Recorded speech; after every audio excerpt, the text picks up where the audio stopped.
ठीक है, ये बहुत पॉपुलर क्वेश्चन है पावर से रिलेटेड। एक्चुअली ये काइनेमैटिक्स का ही क्वेश्चन है। इसमें तुम्हें पावर बता दिया जाएगा और पोजीशन, वेलोसिटी या एक्सेलरेशन पूछी जाएगी। ठीक है, velocity as a function of position भी पूछी जा सकती है, टाइम भी पूछा जा सकता है। Likewise acceleration as function of time, as function of position पूछा जा सकता है। कोई भी क्वांटिटी पूछी जा सकती है, पावर गिवन होगी। तो एक एग्जांपल लेते हैं, इस एग्जांपल को जैसे हम सॉल्व करेंगे वैसे ही कोई भी क्वेश्चन को सॉल्व किया जाए। मान लो क्वेश्चन में बताया गया कि पार्टिकल के ऊपर हम कांस्टेंट पावर डिलीवर कर रहे हैं। ठीक है, पार्टिकल के ऊपर हम फोर्स इस तरह से अप्लाई कर रहे हैं कि पार्टिकल के ऊपर जो पावर डिलीवर हो रही है वो कांस्टेंट है। इस तरह से सोच सकते हो, जब हम फोर्स अप्लाई करना स्टार्ट करेंगे, मान लो स्टार्टिंग में पार्टिकल रेस्ट पे है, तो अगर कांस्टेंट फोर्स अप्लाई करोगे ना तो इसकी वेलोसिटी बढ़ते जाएगी। तो वेलोसिटी बढ़ने का मतलब है एफ डॉट वी, फोर्स तो कांस्टेंट रखा है, तो वेलोसिटी बढ़ने की वजह से पावर हमेशा बढ़ता ही जाएगा। बाद में हम बहुत फास्ट एनर्जी ट्रांसफ़र कर रहे होंगे। पावर कांस्टेंट का मतलब है ऑब्वियसली वेलोसिटी जब बढ़ेगी तो तुम फोर्स भी कम कर रहे होगे। ठीक है, मतलब एक्सेलेरेशन कम हो रहा होगा। तो हमें पार्टिकल के मोशन के बारे में बताना है कि पोजीशन, एक्सेलेरेशन या वेलोसिटी क्या होगी। तो क्वेश्चन में मान लो पावर गिवन है, पार्टिकल के ऊपर कांस्टेंट पावर सप्लाई किया जा रहा है, और क्वेश्चन में मान लो velocity, find velocity as function of time पूछा गया है। ठीक है, कैसे सॉल्व करेंगे? तो जो भी इन्फॉर्मेशन है ना उसको पहले देखते हैं।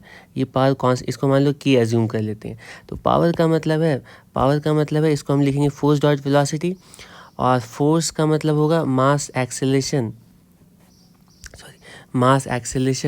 वेलोसिटी, ये के इक्वल होगा। ठीक है, तो तुम्हारे पास जो एक्चुअल रिलेशन है एक्सेलेरेशन वेलोसिटी, ये के अपॉन एम, ठीक है, ये के अपॉन एम कांस्टेंट होगा। ठीक, कांस्टेंट पावर का मतलब एक्सेलरेशन और वेलोसिटी का जो प्रोडक्ट है वो कांस्टेंट है। ठीक है, तो हम सोचे हमें कैलकुलेट क्या करना है। हमें वेलोसिटी तो यहाँ पे डायरेक्टली पता चल रही है, लेकिन इसमें एक्सेलरेशन भी है। तो हमें एक्सेलरेशन को, क्योंकि हमें वेलोसिटी चाहिए as a function of time चाहिए, तो ऑब्वियसली हम क्या करेंगे कि एक्सेलरेशन को वेलोसिटी के फॉर्म में लिखेंगे, d v upon d t लिखेंगे, और ये के अपॉन एम के इक्वल होगा। ठीक है, तो इसको, ये इक्वेशन आ जाएगी वी डी वी, ये के डी टी अपॉन एम।